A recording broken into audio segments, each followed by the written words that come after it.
Hey there, and welcome to another episode of the podcast. Simon is coming back at you with some fitness, nutrition, and training information, some knowledge bombs that are going to help you through your biggest problems, your biggest issues, and also those big questions that you've had out there that you just wanted someone to give you some no bullshit, straight down the middle advice, not beat around the bush for an hour, 2 hours, drifting off on tangents and talking about absolute fucking bollocks. Just getting straight to the point of the question that you clicked on this podcast to find out.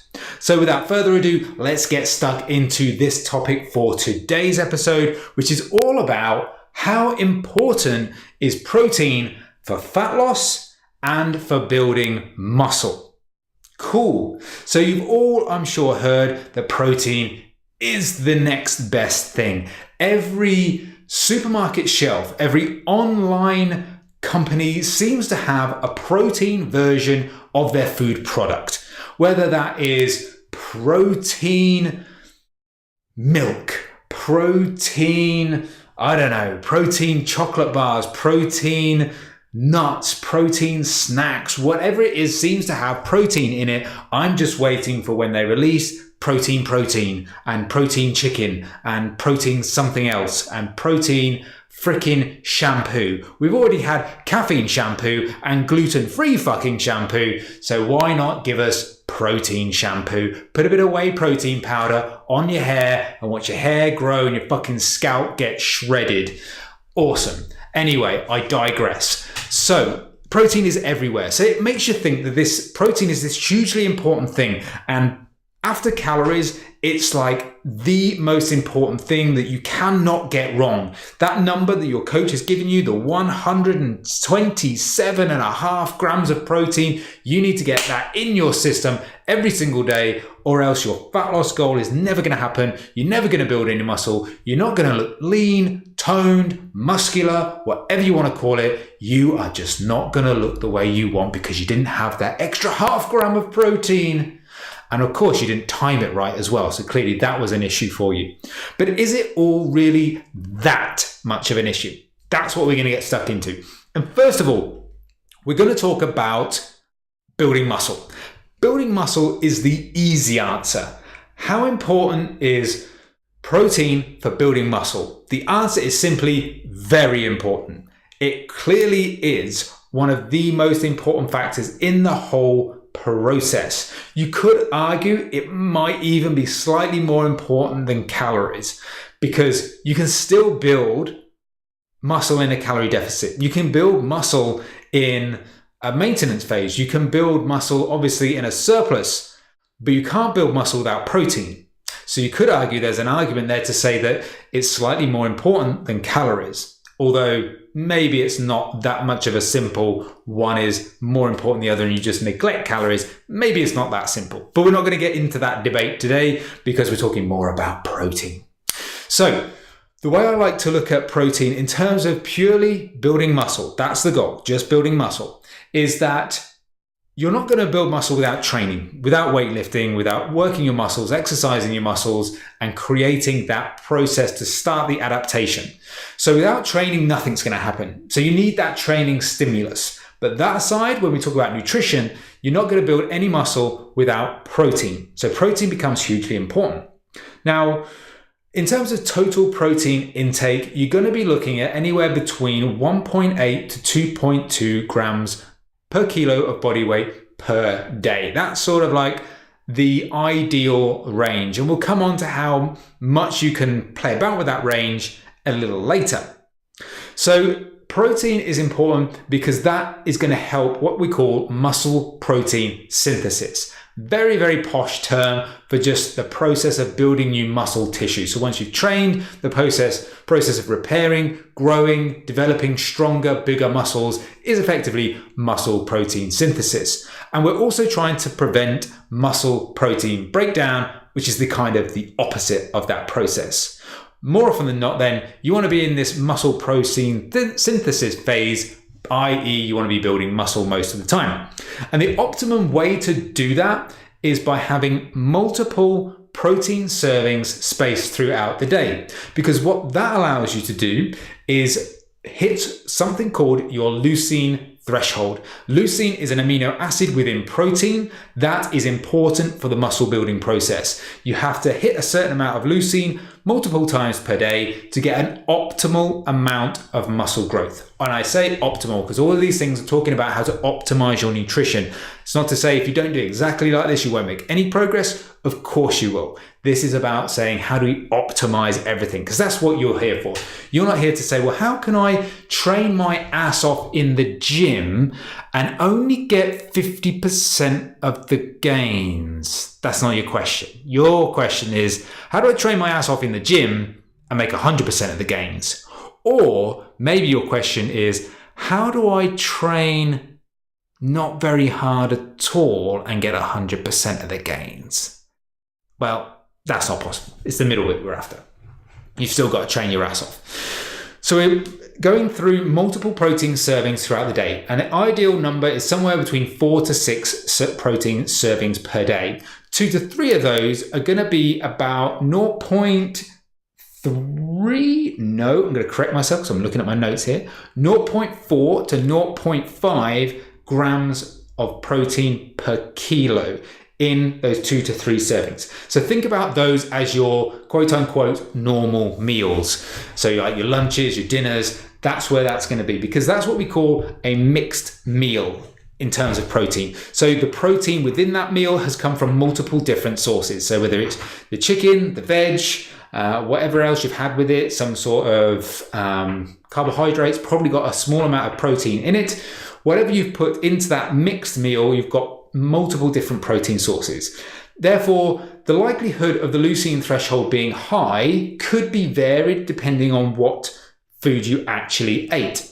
So therefore, you would just tend on rather than trying to work out the leucine content of every food, because let's face it, you've got a life, well, at least I hope you have, and you're not going to sit there with a spreadsheet working out leucine thresholds and leucine content of every single meal that you have. You would be a boring fucker if you did that. So you're looking at just tending on this high side in terms of protein per meal so that you can pretty much guarantee you'll hit your leucine threshold. So that's going to be like 2 to 3 meals doing that. You're then probably going to look at some form of post-workout shake, because that's just general habit, general behavior of most people. Now, again, I'm going to talk about most people. There will be many differences between this. You just got to pick through this information and kind of just tweak it to make sure you've got it working right for you. Because let's face it, there are thousands of you listening to this podcast, and I can't give you very, very specific to the person, individualized recommendations on this podcast. I'm just giving you the general rules. You tweak and apply. The old Pareto rule of 80% of the information I'm giving you will absolutely 100% apply. You might need to tweak 20% of it. So anyway, I'm telling you, it's a most common practice for most people to have a bit of a post-workout protein shake. Everyone loves a good protein shake. Now, because again, most people will be going for a whey protein shake, that's very high in leucine. So therefore, in terms of total protein of that shake, it doesn't have to be so high. So therefore, you're talking about 0.3 grams per kilo will get you enough protein to hit your leucine threshold. Perfect. Then there's a bit of research out there to say a larger portion, whatever the right word is, of protein before bed is also advantageous, and making that some form of casein protein. Now, casein protein, again, so what the fuck is casein protein? Have I got to buy another fucking protein powder? No, you don't have to buy another protein powder. Casein protein, think like yogurt and things like that. If anyone likes vag, or whatever the fuck it's called, Greek yogurt, 0% fat, pretty much because that Greek yogurt goes through that straining process, what you're left with is the protein in there is pretty much pure casein protein. So that's like the perfect pre-bed meal. And you can have a slightly bigger dose of protein. I'm still unsure if that's the right phrase, but I'm going with it. 0.5 to 0.6 grams per kilo pre-bed, whether that's 1-2 hours, whatever you feel comfortable with. Some people don't mind eating close to bedtime. Some people have it prefer it a little bit further away. Again, adapt it, find what works for you. But if you have those 4 to 6 protein servings throughout the day in those quantities, you will hit that magic 1.8 to 2.2 kilo sweet spot. So that's how you take that number, that 1.8 to 2.2 kilo grams per kilo that everyone tells you is like the golden window or the magic range or the precise protein number that you need, whatever they want to fucking call it. And that's how you practically get that into your diet for optimal muscle building. If you did that and trained your ass off, you would get an amazing amount of progress. If you went and did that in a calorie surplus, because you need energy to build muscle as well, so that's why calorie surplus is slightly better, and you're also going to have more chance of preventing muscle protein breakdown in a surplus, that's why it's optimal, then you're going to make even more progress. So put all of those component parts together and you're going to make a huge amount of progress. Now let's flip the script, as the kids would say, and let's talk about fat loss. Now, fat loss is a little bit of a different animal because it really comes down to you. What is your goal and why is it that you want to go on this fat loss journey? Now, you've got really 2 broad categories of people on a fat loss journey, in my opinion. Someone will probably come and tell you there's 65 million and therefore you need to buy this supplement. But let's talk in real terms. There's only 2. There's someone who is reasonably fit, maybe got a bit of muscle already, all those different sorts of things, maybe like actually hugely jacked and, pretty big dude, anywhere on that sort of spectrum, got a bit of muscle already and basically want to preserve that muscle. That's one category of people. The next category of people are maybe not got much muscle at all at the moment, maybe new to getting into fitness, maybe struggling with weight in the past, bit of yo-yo dieting, and just want to finally start shifting some weight and get the body fat off and start feeling good about themselves. So you've got these 2 polar opposites of people. Now, okay, well, they're not polar opposites. They've both got a similar goal. They both want to lose body fat. Whether you're jacked and want to jump on stage at 5% body fat, or whether you're, your BMI is quite high and you just want to get down to a healthy weight, cool. That's also, you're really just focusing on body fat. Now, in terms of protein, probably the 2 approaches are going to be very different. The person who's got more muscle and has been training for a little bit longer is going to be more inclined to steer towards the structure of protein that I mentioned for building muscle, because they want to preserve that lean muscle. They want to minimize protein breakdown. They could still potentially build muscle in a deficit or at maintenance. So why not optimize that opportunity to do that, especially if they're slightly more advanced, they're used to calories, they're used to protein, they're used to tracking. That process is kind of like embedded. They're kind of already with it. So that would be my advice to that type of person, is to drop into your calorie deficit as normal. Not if you're already very lean, and it wouldn't be advisable to drop that calorie deficit too high, too low. Whereas if you're not already very lean, but you've got muscle and you want to preserve it, you can still be aggressive with the calorie deficit. You're not going to lose a bunch of muscle. So don't worry about that too much. Just follow those same rules that I went through before. That's kind of how important protein is for preserving muscle. Again, you don't have to be so strict, but it would be probably advantageous to you to follow those guidelines as much as possible.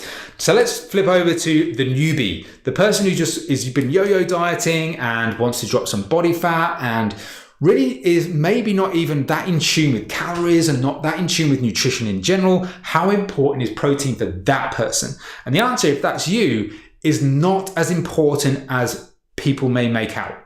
Now, I'm a big advocate of a high protein diet, so I'm not saying that protein's not important. It's just a case of trying to get people to relax about the level of importance and significance that they apply to it. Because if you miss your protein number, is it a huge issue? No, it's not. Is it optimal? Maybe not. But it's not this huge issue that you have to worry about. So calories are clearly, in a calorie deficit, calories are clearly still king in this case. When it comes to protein, you've got a broad protein number to hit because you've got various different things going in the body that are going to help you when it comes to fat loss and a high protein diet. So the body will burn more calories consuming protein than any other macronutrient. So there is a marginal benefit in terms of calorie burn and like metabolic rate, let's call it that, of eating protein, a high protein diet. There's a marginal advantage to keeping your protein up from that perspective.